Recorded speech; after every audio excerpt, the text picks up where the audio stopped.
আশুরা রোজার ফজিলত সম্পর্কে আমরা সবাই কম বেশি জানি। নবী করিম সাল্লাল্লাহু আলাইহি সাল্লাম থেকে প্রসিদ্ধ হাদিস রয়েছে, সহিহ মুসলিমে বর্ণিত হয়েছে, আবু কাতাদা রাদিয়াল্লাহু তাআলা বর্ণনা করেছেন যে নবীজি ইরশাদ করেছেন, সিয়ামু ইয়াউমি আশুরা আহতাসিবু আলাল্লাহি আন ইউকাফিরা আস-সানাতাল্লাতী ক্বাবলাহ।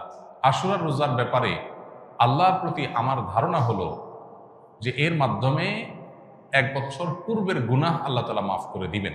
এবং আশুরার এই রোজা এটা কতদিন যাবৎ পৃথিবীতে রাখা হচ্ছে সেটার উত্তর হলো মুসা আলাইহিস সালামের সময় থেকে রাখা হচ্ছে। তার মানে কয়েক হাজার বছর ধরে এই আশুরার রোজা পৃথিবীতে রাখা হয়, এমন একটা ইবাদত যেটার ধারাবাহিকতা হাজার হাজার বছর। তো এই আশুরার রোজা রাখার গুরুত্ব অপরিসীম। সাহাবায়ে কেরাম নিজেরা তো রাখতেন, নিজেদের বাচ্চাদেরকে পর্যন্ত এই রোজা রাখতে উদ্বুদ্ধ করতেন যারা রোজা রাখার মতো তাদেরকে, এবং সেই সাথে তাদেরকে খেলনা ইত্যাদি দিয়ে ভুলিয়ে রাখতেন। এটা ছিল নবী সাল্লাল্লাহু আলাইহি সাল্লামের সাহাবায়ে কেরামের সুন্নাহ। সেজন্য আশুরা রোজা আমরা রাখার চেষ্টা করবো ইনশাআল্লাহ। এই বছর আশুরা রোজা আমরা কখন রাখবো সেটার উত্তর হলো, আজ বাংলাদেশে এবং এ অঞ্চলে যেহেতু একদিন পরে চাঁদ দেখা যায় মিডিল ইস্টের তুলনায়, সো আমাদের এখানে আজ 8ই মুহররম। 8ই মুহররম যেহেতু আজকে সন্ধ্যার পর অর্থাৎ শুক্রবার সন্ধ্যার পরে 9ই মুহররম শুরু হয়ে যাবে। আর আশুরা রোজার মধ্যে সবচেয়ে উত্তম হলো 9 এবং 10ই মুহররম রোজা রাখা। 10 মুহররম আশুরার দিন, আশুরা মানেই হলো মুহররমের 10 তারিখ বা 10ম দিন, অতএব সেটা তো আছেই। সেটা আগামী রোববার মুহররমের 10 তারিখ হবে। শনিবার দিবাগত রাতে সারিকে আমরা মূল রোজা আশুরা রোজাটা রাখবো ইনশাআল্লাহ। আর সাথে 9 তারিখকে প্লাস করে রোজা রাখলে সেক্ষেত্রে আজকে দিবাগত রাতে আমাদেরকে সারি খেয়ে আগামীকালকে শনিবার রোজা রাখতে হবে, অর্থাৎ 9 এবং 10। তাহলে শুক্রবার দিবাগত রাত, আজ শুক্রবার দিবাগত রাতে আমরা সারি খেয়ে কালকে রোজা রাখবো ইনশাআল্লাহ। আবার আগামীকাল দিবাগত রাতে সারি খেয়ে তারপরের দিন রোজা রাখবো। তাতে 9 জিলহজ এবং 10 জিলহজ দুইটা রোজাই আদায় হয়ে যাবে ইনশাআল্লাহ। কারণ যদি কালকে রোজা রাখা সম্ভব না হয় তাহলে তিনি শনিবার দিবাগত রাতে খেয়ে রবিবার রোজা রাখবেন, সেটা হবে আশুরার মূল রোজা। আর রবিবার দিবাগত রাতে সারি খেয়ে সোমবার তিনি রোজা রাখবেন, তাতে হবে আপনার 11 জিলহজের রোজা। আর সোমবার তো সাপ্তাহিক নফল রোজা আছেই, সেক্ষেত্রে আমরা টানা 3টা রাখতে পারি। শুক্রবার দিবাগত রাত, শনিবার দিবাগত রাত, এই দুইটা আশুরা। আর রবিবার দিবাগত রাত হলো কিসের? সোমবারের সাপ্তাহিক নফল রোজা। তাহলে টানা 3টা রোজা হয়ে গেল। আর যদি কেউ একের ভিতরে 2 চান, মানে শর্টকাটে, তাহলে সেক্ষেত্রে শনি আর রবি রাখলে রোববারেরটা ডাবল নিয়ত করতে পারেন। 11ই মুহররম হিসাবে রোজা, আবার সোমবারের রোজা, দুইটা সব একসাথে পাওয়া যাবে। আর যদি কেউ 3টা রাখেন তাহলে তার সব বেশি, এটা বলার অপেক্ষা রাখে না। অতএব আশুরা রোজাগুলো আমরা রাখার চেষ্টা করবো ইনশাআল্লাহ। এদিন আল্লাহ রাব্বুল আলামিন মুসা আলাইহিস সালামকে বিজয় দিয়েছেন, সত্যের বিজয় দিয়েছেন। আর অসত্য বা ফেরাউন বাহ্যিকভাবে শক্তিশালী মনে হলেও দীর্ঘদিন অহমিকার সুযোগ আল্লাহ তাআলা ছাড় দিয়ে একটা পর্যায়ে তাকে চরম পরিণতি বরণ করতে বাধ্য করেছেন। সেই ঐতিহাসিক দিন আল্লাহ নবী মুসা আলাইহিস সালাম সেটার জন্য আল্লাহর কাছে শুকরিয়া আদায় করে তিনি রোজা রেখেছেন, এবং তার অনুসরণে আমরাও রোজা রাখি। এবং ইয়াহুদীদের রোজার চাইতে আমাদের রোজা যেন ভিন্নতর হয় সেজন্য আমরা 2টা রোজা রাখি, এবং সেই 2টা রোজার ভিতরে সবচেয়ে উত্তম হয় 9-10, 9-10 না পারলে 10-11, এই 2টা ধাপের রোজা। আর যদি সেটার কোনোটাই সম্ভব না হয়, শুধু একটাই রাখতে পারে, তাহলে 10 তারিখের রোজাটাও রাখা যেতে পারে, যদি অনেক কোনোরকম সেটাকে নিষেধ করেছেন। আশুরা উপলক্ষে কি কি আমল করব? আশুরা উপলক্ষে সর্বপ্রথম এবং প্রধান আমল হলো রোজা রাখা, যেটা আমরা এতক্ষণ বললাম। মুহররমের 10 তারিখ এবং তার সাথে 9 তারিখ, এই 2টা রাখা উত্তম। কারণ নবী সাল্লাল্লাহু আলাইহি ওয়াসাল্লাম বলেছেন, যদি আমি আগামী বছর বেঁচে থাকি তাহলে আমি 9-10 রোজা রাখবো। এই যে 9-10 রাখাটা উত্তম, এটা নবীজির স্বপ্ন ছিল, আকাঙ্ক্ষা ছিল।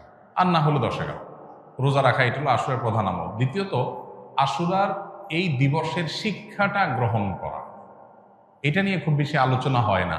আলোচনা হয় শুধু আশুরার রোজা নিয়ে, ইতিহাসও আলোচনা হয়, কিন্তু আশুরার চেতনা কি, আশুরার শিক্ষা কি, আশুরা আমাদেরকে কি বার্তা দেয়, সেটা নিয়ে আলোচনা হয় না। সেটা আমরা আজকে আলোচনা করার চেষ্টা করেছি আলহামদুলিল্লাহ।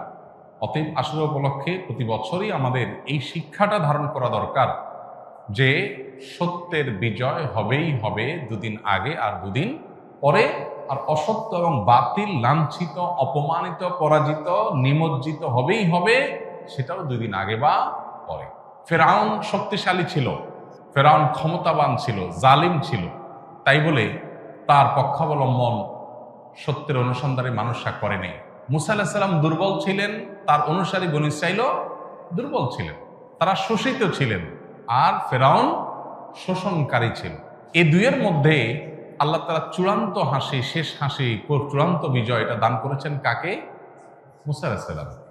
অতএব সত্যের বিজয় হয় 2 দিন আগে আর পরে।